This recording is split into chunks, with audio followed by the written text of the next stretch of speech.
Did you see that? I don't know what I just saw. So he was trying to persuade me into getting, illegal substance. Where's the trail?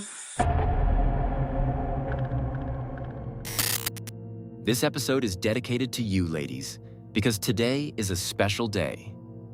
It's your day, and I genuinely want to say Happy International Women's Day. The world would be a much uglier place without you, and that's something we probably don't say often enough. Now let's start the night by meeting Diana, the woman behind the channel Wanderlust Diana. She's passionate about travel and lives full-time in her SUV, driving across the United States and embracing a kind of freedom not many people choose to pursue. In this video, we see her cleaning her car, reorganizing her limited space, and getting her bed ready for the night, all somewhere near Las Vegas in what seemed like a fairly secluded spot. But things shift when a white car pulls up nearby and the person behind the wheel decides to approach her. Let's see what happens next. Yeah, so guys, this guy just came up to me. He's over there. I think this is his regular spot where he, introduced illegal substance. So he's asking me, like, if I want to, get any illegal substance, like crystals and stuff like that. So I'm like, no, man, I don't do this kind of stuff. And yeah, so he was here talking, so he heard my accent and he's like, man, you Caribbean and stuff like that. So I said, yeah, I'm from Jamaica. So he's like, yeah, so that means you're 420 friendly. And I was like, I don't do any of that stuff. So he was trying to persuade me into getting, illegal substance. And I had to stop him. I was like, yo, I am a blogger. I am wired from head to toe. I got microphone on me. I am so wired like you never seen before. So I really don't want this conversation around me. Yeah, I have tracking system on me. I got all these stuff on me and I'm wired from head to toe. I am a blogger. So anyway, it's like, okay, never mind. And he left. So he's just looping around down there, and trying to find his next victim. So guys, just be careful on the road. Just be careful. Please be careful on the road. Let me see if I could point my camera down there so you could see the guy just looping around in this white car. So that's the guy. That's the car. I'm not sure if you can see him, but yeah, that's the car. He's just hanging around trying to sell me illegal substance, just watching me. That's him right there. Guys, just be careful in these little towns. Not because you think it's a little town, they don't have all these things going on. It's Nevada and it's just crazy. The guy's just looping around down there. He's still down there in a white vehicle. From what Diana explains, the man appears to be someone dealing illegal substances, lingering around the area waiting for people he can sell to. It's not something completely unheard of in certain places, but that doesn't make it any less uncomfortable, especially when you're alone in a secluded spot. Even if it doesn't look like a direct threat at first, situations like this can easily escalate, and people involved in that kind of activity don't always have the best intentions. When something feels off, it's usually better to be cautious than to brush it aside. Things don't end there, though. The man keeps circling around in the background, which you can clearly see in the footage, and eventually he decides to approach Diana again. Let's continue. Around down there and asking me if I'm gonna spend the night here, and I said no, I'm just organizing my vehicle and then I'm leaving. So and once I tell him, man, you can't have this conversation around me, I'm a blogger, I am loaded with equipment like tracking device, I am loaded with cameras and tracking device. And, you know, he's like, never mind, and he left. But he's still hanging around far away down there to see what I'm doing. So be careful, guys. Be careful of these people. In the end, Diana decided to leave and put distance between herself and the man, which was probably the smartest choice she could have made. When you're parked in a secluded area, far from a main road where cars pass by too quickly to notice anything, nighttime can turn into something far more complicated than you expect. Someone involved in illegal activity might feel threatened by another person being nearby and could easily react unpredictably. And when you're alone, that's not a risk worth taking. Personally, I think she made the right call. She completely changes location, and the night ends peacefully with a good meal and some well-deserved rest. Especially after that interaction where she made it clear that people knew where she was, that she had GPS tracking and microphones, clearly trying to lower any potential risk. It was a smart move. What do you think? Did Diana have reason to be concerned? Was leaving the right decision? Make sure to drop your thoughts in the comments. I read every single one. If you enjoyed this video, don't forget to hit the like button and share it with a friend who loves this kind of content. And if you're new here, consider subscribing. It's free, and it truly helps the channel grow, especially since more than 90% of viewers aren't subscribed yet. Also, tap the bell icon so YouTube actually notifies you whenever I upload something new. All right, back to the video. Rebecca Hackett is a horse breeder with a deep passion for riding and everything that comes with raising and training horses. Her entire life revolves around her farm and the animals she cares for. In 2018, during the devastating wildfires in Malibu, California, Rebecca was driving straight toward her farm, desperately trying to reach it and see whether anything was still standing. It wasn't just property, it was her life's work and the horses she was responsible for. The footage she captured during that moment is difficult to watch and carries a strong emotional weight, especially when you realize what she could have lost. Let's take a look. Oh my god.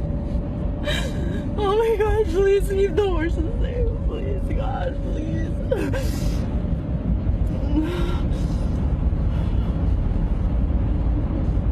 Okay, this tunnel. Oh my god. Oh my god.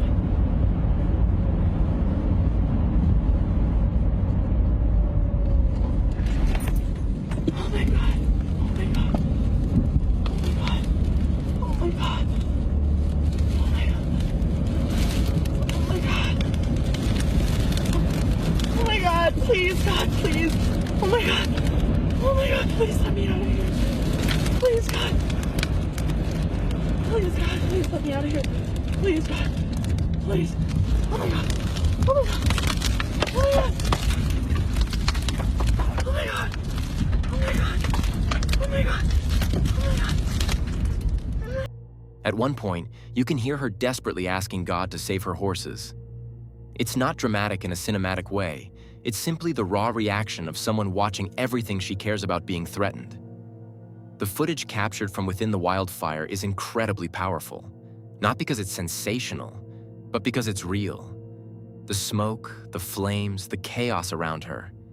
You can feel the weight of the moment. Thankfully, her story does have a positive ending.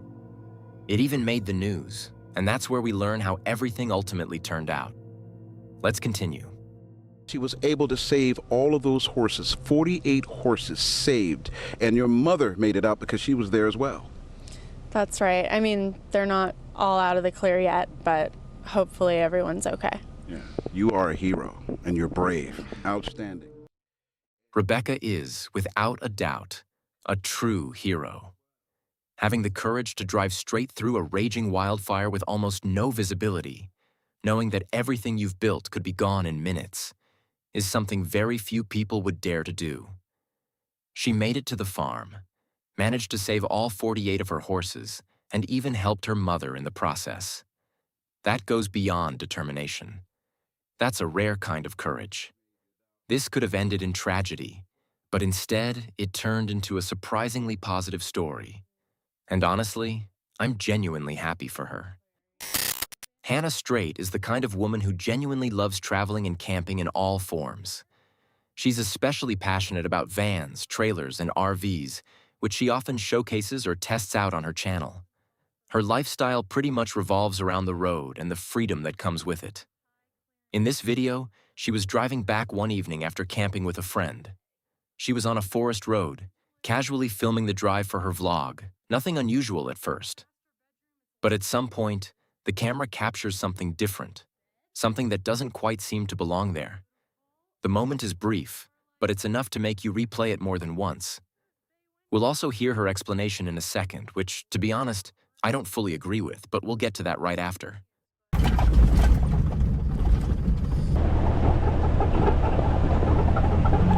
Did you see that? I don't know what I just saw.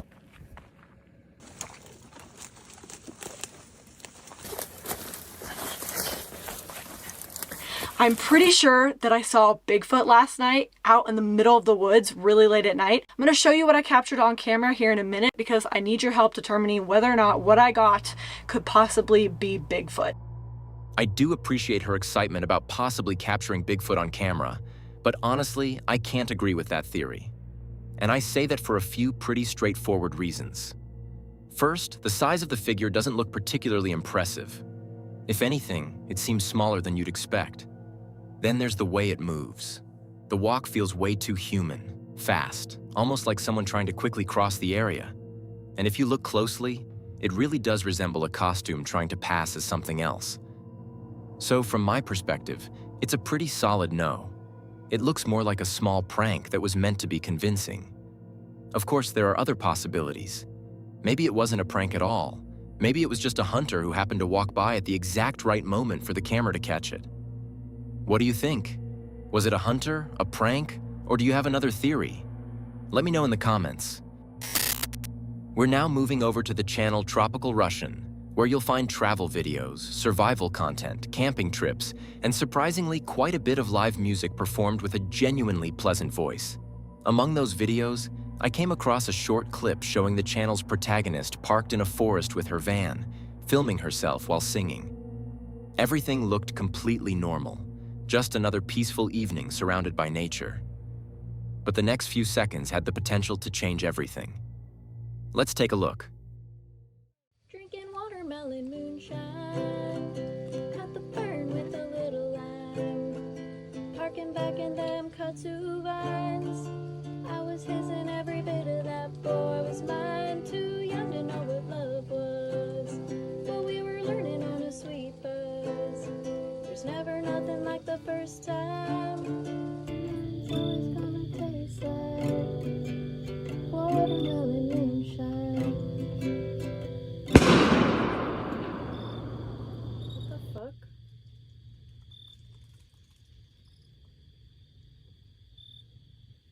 There are hunters out here.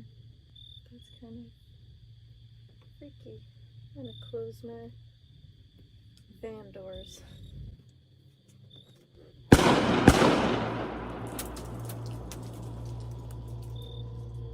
actual shit. The first gunshot feels intense, but in a way, maybe somewhat expected after she saw them in the forest. The second series of shots, though, makes her physically flinch, and to be honest, I flinched the first time I watched it too. The hunters were clearly very close, closer than anyone would feel comfortable with. At the end of that second round of shots, you can even hear what sounds like branches falling, which gives the impression that the bullets passed right through the surrounding area. I don't believe the weapons were aimed at her van, and I don't think anyone intended to put her in danger, but accidents can happen in situations like that.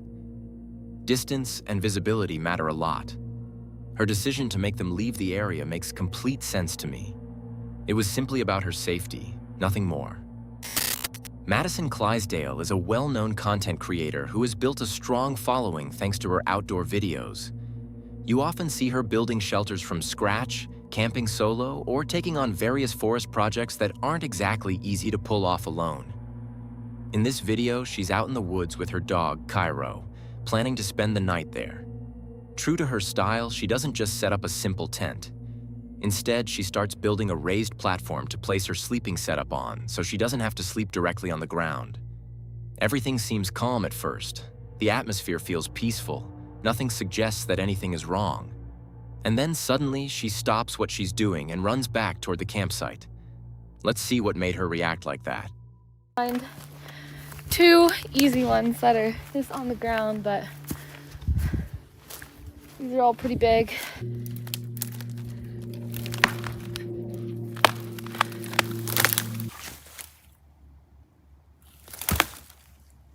Someone's coming through on a quad, so I had to run over to Kiro because he'll chase after the machine. And I dropped my saw on the way, so I wasn't running with the saw. I don't know where I put it. I think they saw me, but I don't want them to hear me and get a good look at me because I am sleeping here.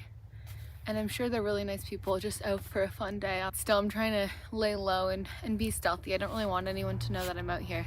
It's not a trafficked area. Those will probably be the only people that come through today. She ran back to the campsite because there was a real risk that Kiro might react instinctively to the people passing by. He could have tried to protect her or even chased after them. And in a forest like that, there's always the possibility that a dog could get lost. Luckily, that didn't happen, and the situation settled quickly. Madison also explains that she doesn't want to be seen or heard, especially since she's planning to spend the night there. And honestly, that makes sense. No one wants unexpected visitors in the middle of the night while camping in a secluded area. But the day doesn't end there. As evening falls, the forest starts to sound different, and the noises around her begin to feel heavier. Let's continue.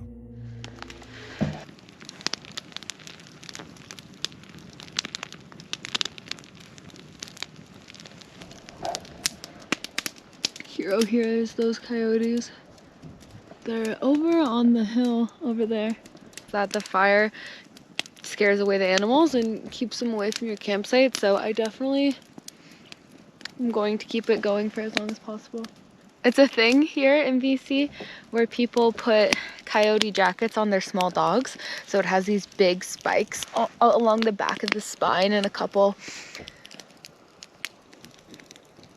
Please tell me you can hear that. That makes me scared, but it's okay.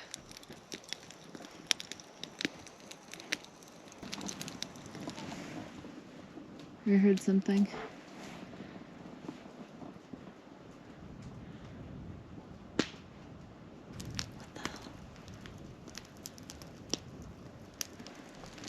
Anyways, okay, and then on this side, I don't need a peg.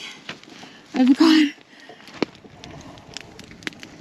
little baby Kiro sleeping inside, and he's away from the smoke, and it just latches on like that. And then if any wind does get in here, I'm just gonna have my bag here blocking it. And it's also up off the ground, and I put my food bag over on a tree over there. I will not be sleeping with that tonight. They're getting closer. And it's getting dark. Look how dark it is.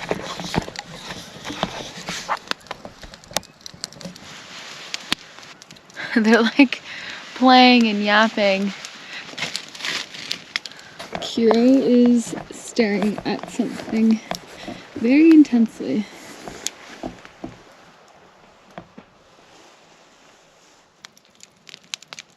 To an audiobook. We will see you in the morning.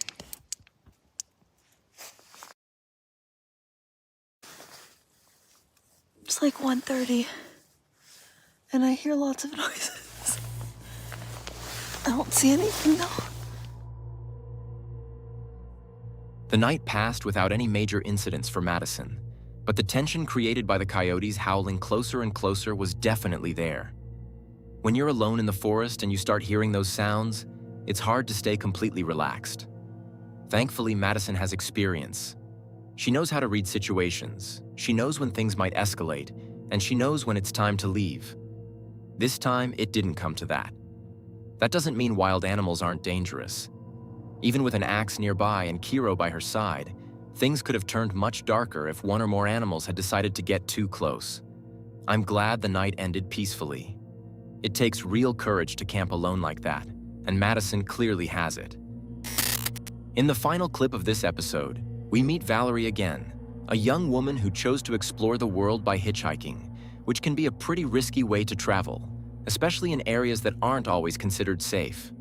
Throughout her journey, she's faced multiple difficult situations, some more intense than others, and this time doesn't seem any easier. Here we see her in Taiwan, searching for a place she had wanted to visit for a long time, Lulu Hot Spring. After a 6-hour journey, she finally reaches it without any major issues. She enjoys the hot spring, the quiet surroundings, and decides to spend the night there. What's important to mention is that she only had one meal left and had put in a serious physical effort to reach the location. This wasn't a casual stop, it was something she worked hard to get to. And her real problems begin when it's time to leave. Let's see what happens on her way back. We have to make use of these ropes, definitely. Also make sure to leave no trace. Take your rubbish with you, so the space will remain as natural as possible.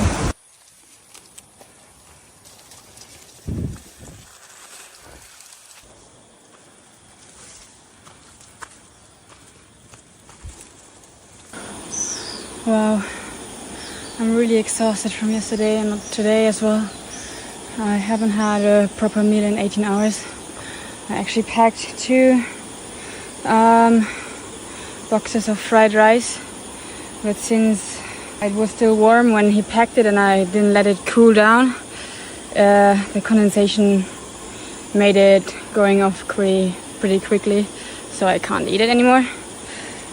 And yeah, my lack of water, of course.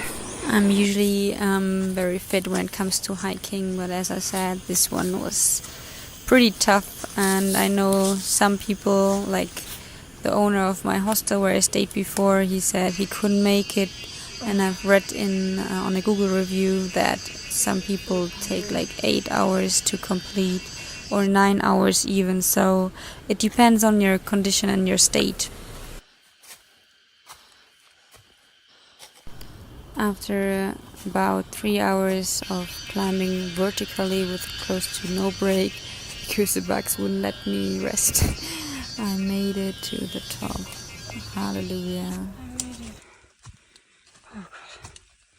To the top.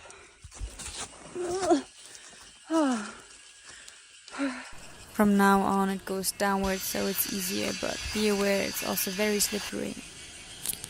That's definitely the wildest part. You can hardly see any path.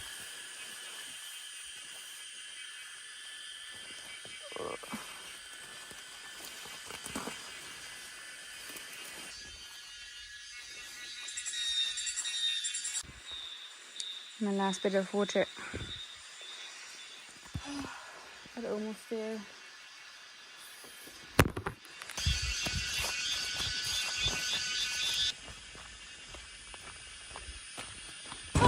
I'm so lucky. I was just walking down the last few meters and then the car stopped and asked me if I wanted to hop on.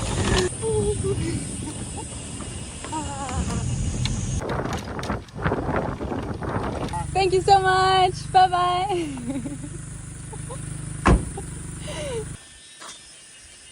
Oh God. Oh, this lift was perfect. And then the second angel appeared and I got another lift. Thank you, friendly man.